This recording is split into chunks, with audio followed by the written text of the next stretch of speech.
जय हिंद साथियों, स्वागत है आप सबका साहित्य शिखर क्लासेस के यूट्यूब चैनल पर। कैसे आप सभी और कैसे चल रही है आप लोगों की तैयारी। हम बात कर रहे थे प्रमुख राम भक्त कवियों के बारे में और पिछली क्लास में हमने बात की थी नावादास जी के बारे में। नावादास जी से संबंधित जितने भी महत्वपूर्ण तथ्य थे उनके बारे में हमने बात की और विस्तार से उनको मैंने आपको लिखवाया भी था। आशा करता हूँ आप सबको अपनी क्लास अच्छी लग रही होगी। मैं आप सभी से मेरा ये निवेदन है कि ज़्यादा से ज़्यादा लोग जो है अभ्यर्थी जो इस क्लास को देखते हैं वो अपनी प्रतिक्रिया जरूर दें, ठीक है, कि आपको क्लास कैसे लग रही है कैसे नहीं। और बहुत सारे अभ्यर्थी ऐसे हैं जो अपनी क्लास देखते हैं लेकिन अभी तक वो लोग जो है, देखो ये कोर्स जो निःशुल्क चल रहा है तो कम से कम आप इतना तो कर ही सकते हैं कि कम से कम 2 साथियों तक 3 साथियों तक अपनी क्लास को प्रत्येक क्लास को जरूर शेयर करें, अपने सोशल अकाउंट पे जरूर लगाएं ताकि ज़्यादा से ज़्यादा लोग अपने से साहित्य शिखर क्लासेस से जुड़ सकें। ठीक है, तो चलिए अपनी क्लास स्टार्ट करते हैं। और प्रमुख राम भक्त कवियों के बारे में बात कर रहे थे तो हम नवादास जी के बारे में बात कर चुके हैं, लेकिन कुछ ही राम भक्त कवि ऐसे हैं जो रीतिकाल में जाके आते हैं। ठीक है, रीतिकाल में आते हैं राम भक्त कवि, उनके बारे में बात कर लेते हैं। राम भक्त कवि जो कि रीतिकाल में आ मतलब उनकी समय सीमा जो है रीतिकाल के अंतर्गत आ जाती है, तो उनके बारे में बात करते हैं। प्रमुख राम भक्त कवियों में सभी से ये निवेदन है कि ज़्यादा से ज़्यादा क्लास को लाइक शेयर करें। और बहुत सारे अभ्यर्थी ऐसे हैं जिन्होंने टेस्ट सीरीज नहीं ले रखी है, तो अगर वो भी साहित्य से क्लासेस से तैयारी कर रहे हैं और टेस्ट सीरीज लेना चाहते हैं तो साहित्य शिखर क्लासेस टेलीग्राम ग्रुप ज्वाइन कर लें। और फर्स्ट पेपर और सेकंड पेपर स्कूल व्याख्याता के सेकंड पेपर की भी और फर्स्ट पेपर की भी आप टेस्ट सीरीज लग सकते हैं।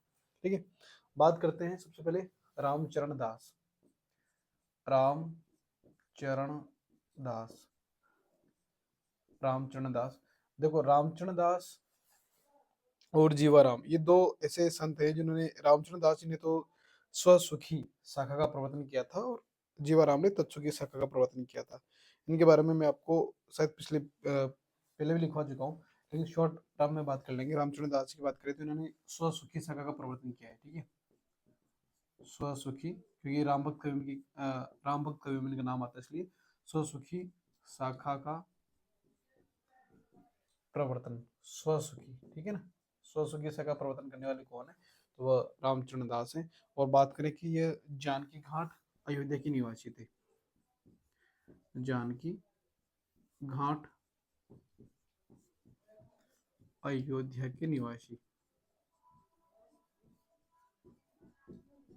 अयोध्या के निवासी थे। ठीक है, अयोध्या के निवासी थे और रामचरित मानस की उन्होंने टीका लिखी है। रामचरण दास जी ने क्या लिखी है, रामचरित मानस की टीका लिखी है। क्या लिखी है, टीका लिखी है। ठीक है, तो स्वसुखी शाखा का प्रवर्तन क्या है, जानकी घाट अयोध्या के निवासी है और रामचरित मानस की टीका इन्होंने लिखी है। ये आती है बात रामचंद्र दास जी के बारे में। अगली बात करते हैं जीवाराम। जीवाराम, जीवाराम ने स्वसुखी शाखा का प्रवर्तन किया है, मतलब तत्सुखी है ना। स्वसुख तो रामचरण, राम के चरणों में ही स्वसुख है। ठीक है, और जीवाराम तत्सुखी, तत्सुखी शाखा का प्रवर्तन। ठीक है, तत्सुखी शाखा का जो है प्रवर्तन करने वाले कौन है, तो वह है अपने जीवाराम।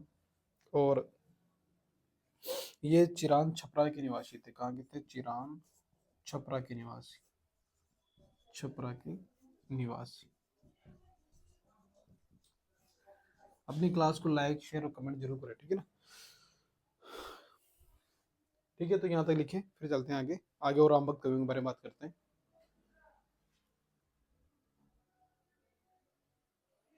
तो रामचरण दास स्वसुखी शाखा का प्रवर्तन किया, जानकी घाट अयोध्या के निवासी। और जीवाराम जो है तत्सुखी शाखा का प्रवर्तन किया है, चिरान छपरा के निवासी है। क्लास को यूँ मान के चले कि क्लास में जब आपको क्लास मिलती है तो लाइक करना, शेयर करना और कमेंट करना, ये आपकी प्रतिक्रिया बनती है। और ज़्यादा से ज़्यादा साथियों तो को जोड़ें। और बहुत सारे अभ्यर्थियों ने टेस्ट सीरीज नहीं ली है तो टेस्ट सीरीज भी ज्वाइन कर ले साहित्य शिखर क्लासेस टेलीग्राम ग्रुप ज्वाइन करके। ठीक है, आगे बात करते हैं कृपा निवास जी की।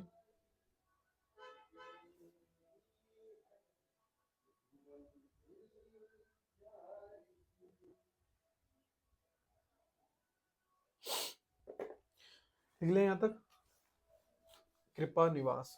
जो कृपा निवास जी ने जो है राम भक्त के नाम पर बहुत सारे ऐसे पदों की रचना की जो कि अश्लील थे। ठीक है, तो आचार्य शुक्ल ने फिर उस पर बहुत ही शोक प्रकट किया।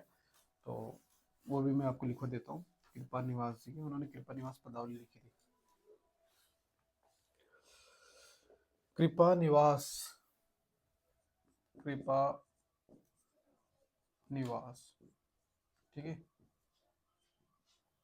कृपा निवास। और रचना है कृपा निवास पदावली।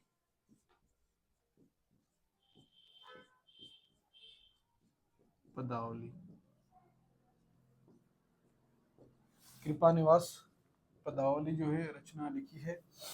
बात कर लेते हैं कि राम भक्ति के नाम पर बहुत सारे इन्होंने, आप नॉर्मल ले भक्ति के नाम पर, भक्ति के नाम पर बहुत सारे अश्लील पदों की, तो भक्ति के नाम पर इन्होंने बहुत सारे जो है अश्लील पद भर दिए हैं इसमें, ठीक है, भर दिए गए हैं, भर दिए गए हैं। किस पे? इस रचना में, पदावली में, कृपा निवास पदावली में, जिस पर रामचंद्र शुक्ल ने, जिस पर आचार्य रामचंद्र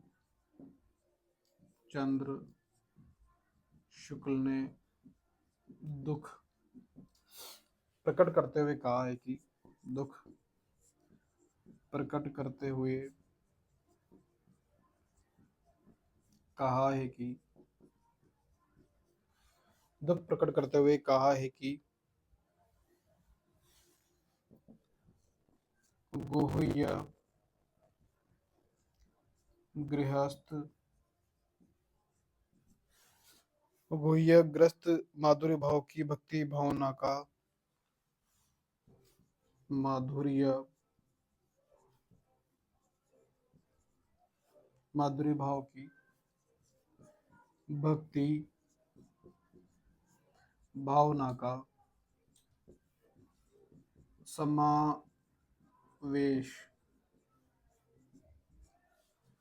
गुह्यग्रस्त माधुर्य भाव की भक्ति भावना का समावेश करने से,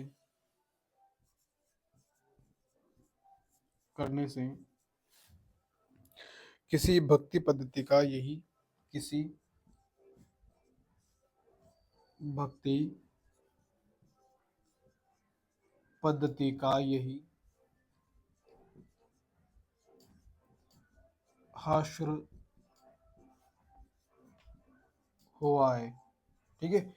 गुह्यग्रस्त माधुर्य भाव की भक्ति भावना का समावेश करने से किसी भक्ति पद्धति का यही हश्र हुआ है।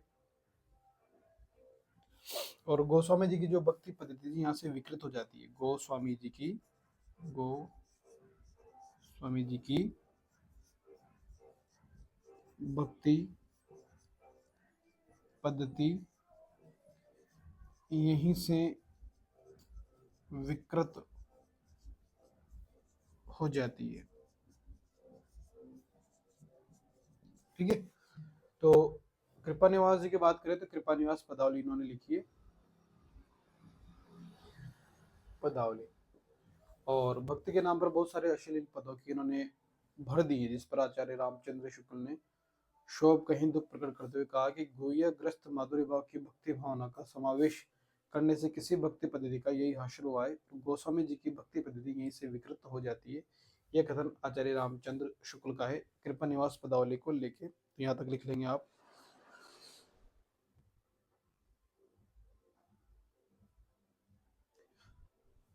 आपको अच्छे से दिखाई दे रहा होगा और चीजें समझ में भी आ रही होगी कि क्या चल रहा है क्या नहीं, है ना।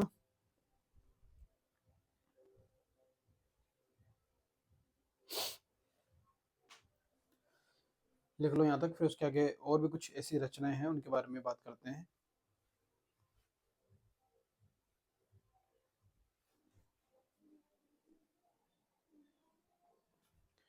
जीवन में देखो, अगर सक्सेस होना है, अगर जीवन में कुछ उन्नति प्राप्त करनी है, तो उसका सबसे शानदार और सबसे सरल तरीका एक है, वो है लगातार मेहनत करना और दूसरे से ज्यादा खुद पर विश्वास रखना, ठीक है। हम क्या होता है, जैसे भले ही आप किसी भी कोचिंग में हो, जैसे मैं यहाँ कोर्स करवा रहा हूँ, उसके अलावा भी आप कहीं कोचिंग कर रहे होंगे, कहीं से कोर्स ले रखा होगा। मेरा मानना है कि आप कोचिंग लें, कोर्स लें या यूट्यूब से भी वीडियोस देखें, क्लासेस देखें, लेकिन एक होता है खुद का दायरा कि मुझे ये बुक्स पढ़नी है, मेरे नोट्स मैंने बना रखे हैं, इनको मुझे पढ़ना है। तो वो चीज़ें पहले प्रायोरिटी उनको रखनी चाहिए। हम क्या करते हैं कि चीज़ों को धीरे धीरे क्या होता है, जैसे कोचिंग के ऊपर डिपेंड हो जाते हैं। कहीं भी अगर आप कोचिंग कर रहे हैं तो कोचिंग के ऊपर डिपेंड नहीं होना है, पढ़ाई आपको करनी है। जैसे मैं यहाँ पढ़ा रहा हूँ, केवल ये पढ़ के सिलेक्शन नहीं होगा, इसका बार बार रिविजन करना पड़ेगा, बार बार इसका अभ्यास करना पड़ेगा, ऑब्जेक्टिव निकालने पड़ेंगे इनको पढ़ के। तब आप लोगों को कहीं ना कहीं होगा कि हाँ, मेरा सिलेक्शन होगा। ठीक है, तो इसलिए इन चीज़ों को पढ़ने के साथ साथ इनका रिवीजन करना और फिर इन्हीं के ऑब्जेक्टिव निकालना आप लोगों के लिए बहुत कंपलसरी है, अगर आप सिलेक्शन चाहते हैं तो। इसलिए रिवीजन भी करें। और टेस्ट सीरीज अगर आप लोग कहीं से भी, भले कहीं किसी कोचिंग संस्थान में आप टेस्ट ले रखिए तो वहाँ टेस्ट सीरीज ज्वाइन कर रखिए, तो वहाँ ऑफलाइन ऑनलाइन या फिर अपनी साहित्य सीखर क्लासेस की टेस्ट सीरीज चल रही है तो वो आप जिसे भी लेना चाहें, लेकिन टेस्ट सीरीज ऑब्जेक्टिव कोई बुक लेके बुक ला सकते हैं या फिर मॉडल पेपर निकाल सकते हैं, पर टेस्ट सीरीज बहुत जरूरी है, ऑब्जेक्टिव निकालना बहुत जरूरी है रिविजन करने के साथ साथ। ठीक है, तो कृपा निवास जी की होगी कृपा निवास पदावली, भक्ति के नाम पर बहुत सारे अश्लील पदों की रचना भरतेज पाजा शुक्ल ने दुख प्रकट कहा है। वो ये ग्रस्त माधुर्य भाव की भक्ति भावना का समावेश करने से इसी भक्ति पद्धति का यही हासिल हुआ है। और गोस्वामी जी की भक्ति पद्धति यहीं से क्या हो जाती है, विकृत हो जाती है। ठीक है, चलते हैं आगे। अब कुछ ऐसे बिल्कुल टू द पॉइंट रचना है और उनके लेखक का नाम है, तो मैं वो आपको लिखवा देता हूँ।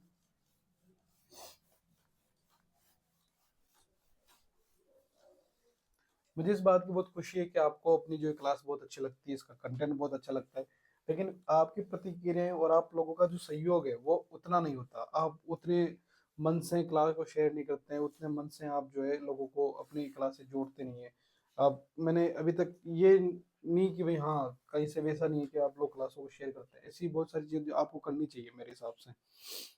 बात कर ले कि लालदास या लालच दास की अवध विलास रचना है, वो भी राम भक्ति संबंधित है, तो लिखेंगे एक तरफ लेखक की रचना, तो लाल दास, या बोल सकते हैं लालच दास। लाल दास कहो या लालच दास कहो, इनकी रचना है अवध विलास। अवध विलास, ठीक है। अवध विलास रचना किसकी है, तो लालदास या लालच दास की है। हृदय राम का है हनुमन नाटक। हनुमन नाटक, हृदय, असे हृदय, हृदय किसके हृदय में राम बसते हैं, तो हनुमान के, हनुमन नाटक। ठीक है, याद रखना है, हृदय राम ने लिखा है हनुमान नाटक, क्योंकि हृदय के किसके हृदय में राम बसते, तो हनुमान के बसते हैं। ये एक बात करें तो संवाद प्रधान, संवाद प्रधान प्रबंध काव्य। कौन सा प्रबंध काव्य है, संवाद प्रधान, इसमें बातचीत का ज्यादा समावेश, संवाद प्रधान, संवाद प्रधान जो है प्रबंध काव्य है ये। ठीक है, लालचंद दासी का तो क्या है, अवध विलास, और हृदय राम का क्या है, हनुमान नाटक, जिसके हृदय में क्या बसते हो, राम बसते हो। एक है प्राण चौहान, प्राणचंद चौहान, प्राण चंद चौहान। ठीक है, इनकी रचना है रामायण महानाटक, रामायण महानाटक। ये भी संवाद प्रधान प्रबंध काव्य है। ठीक है, संवाद प्रधान प्रबंध काव्य। तो हृदयराम का तो है हनुमान नाटक, प्राणचंद चौहान का है रामायण महानाटक। इसके अलावा बात करें तो नरहरि बारट ने लिखा है पौरुषे रामायण। नरहरि बारट ने लिखा है पौरुषे रामायण, पौरुषेय रामायण। ठीक है, नरहरि बारट ने क्या लिखा है, पौरुषेय रामायण, ये वाल्मीकि रामायण के आधार पर तो ये वाल्मीकि रामायण को आधार बनाकर लिखी है नरहरि बारट ने। यह वाल्मीकि रामायण को आधार बनाकर लिखी गई है। तो ये नरहरि बारट ने पौरुषीय रामायण जो लिखी है वो वाल्मीकि रामायण को आधार बनाकर लिखी गई है। आगे बात कर लेते हैं रायमल पांडे।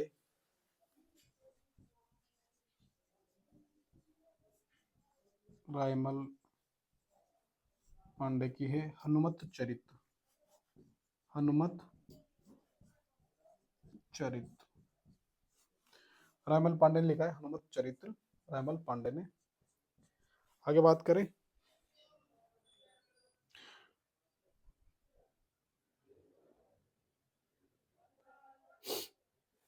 ठीक है।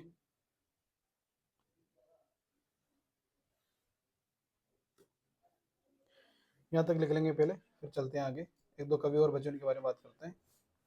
तो रामभक्त कवि में लालदास या लालच दास के कहें तो कौन सी रचना है? अवध विलास। और हरदीराम की बात करें, हनुमान नाटक समाज प्रधान है। प्राणचंद चौहान का भी रामायण महानाटक है। और नरहरि बारट की बात करते हैं तो पौरुषीय रामायण, ये वाल्मीकि रामायण को आधार बनाकर लिखी गई है। नरहरि बारट ने लिखी है पौरुषीय रामायण और रायमल पांडे ने लिखा है हनुमत चरित्र। अब दो कवि ऐसे हैं, जैसे एक तो केशवदास है और एक है सेनापति, ये रीतिकाल के हैं। और इनकी भी राम भक्ति सब राम भक्त होने के साथ साथ ये कवि क्या है, श्रृंगारी है।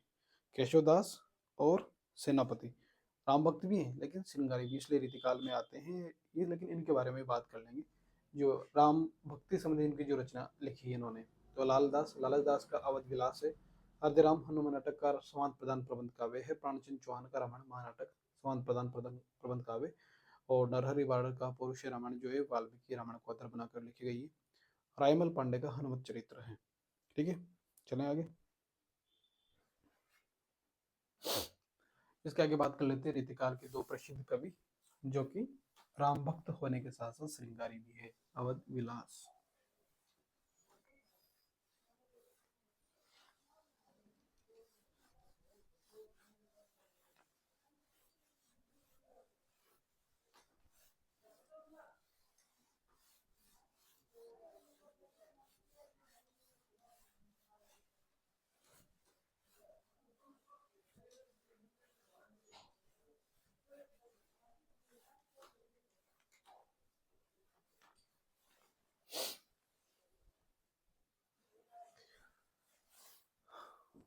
रीतिकाल के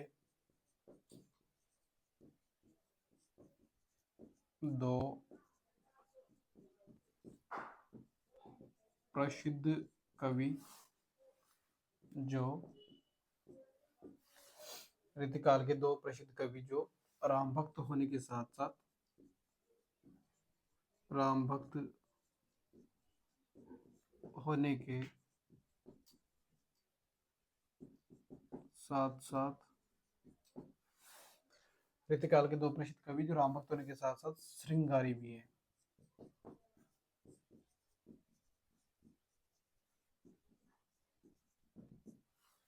एक तो है केशवदास, जिन्होंने लिखी रामचंद्रिका। केशवदास लिखी है राम चंद्रिका, जो क्या एक महाकाव्य है। ठीक है, महाकाव्य है रामचंद्रिका। और अगर बात कर लेते तो ये कितने, इसके अध्याय कितने, 39 प्रकाश है। ठीक है, 39 प्रकाश जिसे अध्याय बोलते हैं, 39 प्रकाश में लिखी गई है अध्याय इसमें है। और आगे बात करें तो 125 प्रकार के छंदों का इसमें प्रयोग है, इसलिए छंदों का जब भी कहा ना, 125 प्रकार के छंदों का प्रयोग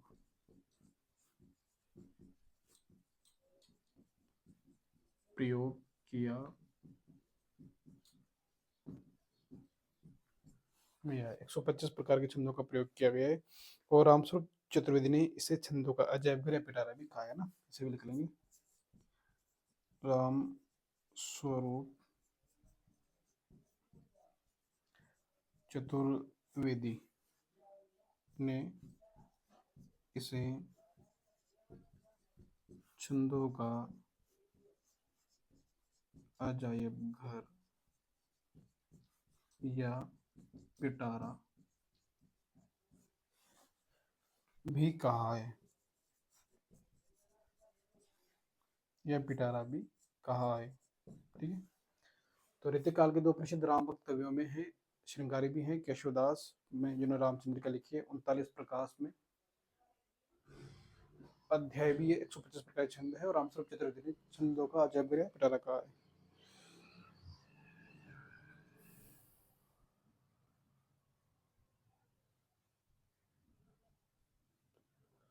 आगे बात करते हैं, यहाँ तक लिख लिया होगा ना, रामचंद्रिका महाकाव्य 39 प्रकार, 139 तो प्रकाश अध्याय और 125 प्रकार के छंदों का प्रयोग।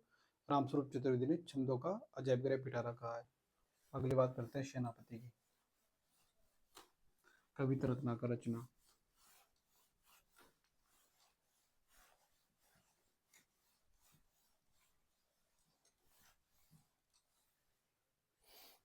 सेनापति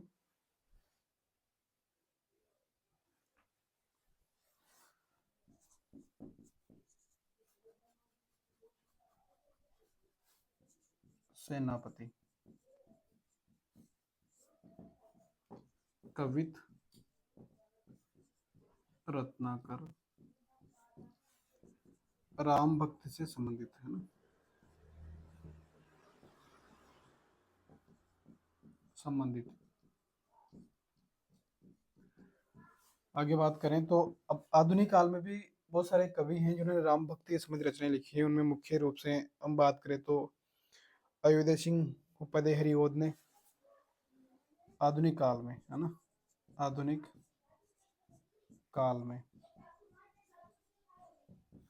तो एक तो है अयोध्या सिंह उपाध्याय हरिओद, अयोध्या सिंह उपाध्याय हरिओद। ठीक है। इन्होंने लिखा है वैदेही वनवास, वैदेही वनवास राम भक्ति से संबंधित है ना, वैदेही वनवास। एक मिथिली शरण गुप्त का नरेश, मैथिली शरण गुप्ता का है क्या, साकेत। ठीक है। तो ये रचना है जो आधुनिक काल में भी राम भक्ति संबंधित है। लगभग हमारे जो ये राम भक्ति साहित्य पूरा कंप्लीट हो चुका है। अब हम आगे बात करेंगे कृष्ण भक्ति शाखा।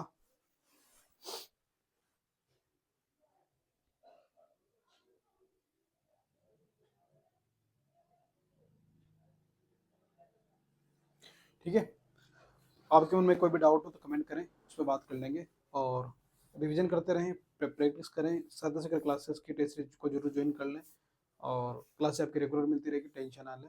आपका कोर्स जो है आपके एग्जाम से पहले कंप्लीट हो जाएगा, इसकी आपकी जो हमारी जिम्मेदारी है पूरी हो जाए, पूरी करेंगे। ठीक है। तो मिलते हैं नेक्स्ट क्लास में, तब तक ले जय हिंद, जय भारत।